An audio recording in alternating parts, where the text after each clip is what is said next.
In this video, I'm gonna teach you how to fix Questcraft not loading. It's a very easy process, so make sure to follow along. In this video, I'm gonna give you easy to follow instructions on what to do if Questcraft is not loading properly into your Oculus Quest. So first, for basic troubleshooting, restart your Oculus Quest headset. A simple restart can sometimes clear temporary glitches that might be causing the loading issue. So always start by restarting the headset altogether. See if it works, and if it still doesn't work and you are unable to load in, then close other applications. When you are trying to download and run Questcraft, make sure that it is the only game currently running on your Oculus Quest, so close down any other unused applications running on the background of the Quest headset. This can free up resources for Questcraft to load in properly. Now, for Questcraft specific issues, if you are able to open the game, launch it, and inside you will be able to go over to Settings, Renderer, and switch between Fabric and Optifine.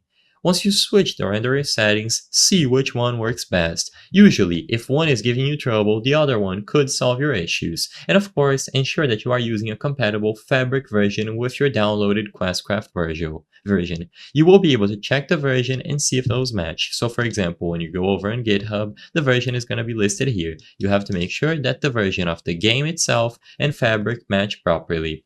Besides this, you can try more memory allocation, so if you are using side quests with Questcraft, you can try adjusting the memory by going over to the settings, Java tweaks, and then adjusting the memory allocation slider.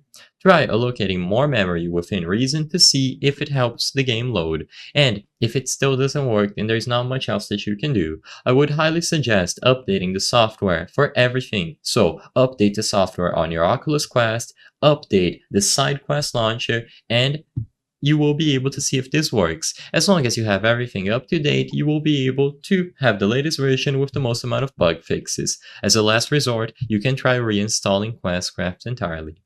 I hope I was able to help you on how to fix Questcraft not loading. If this video helped you, please be sure to leave a like and subscribe for more very easy tips. Thank you for watching.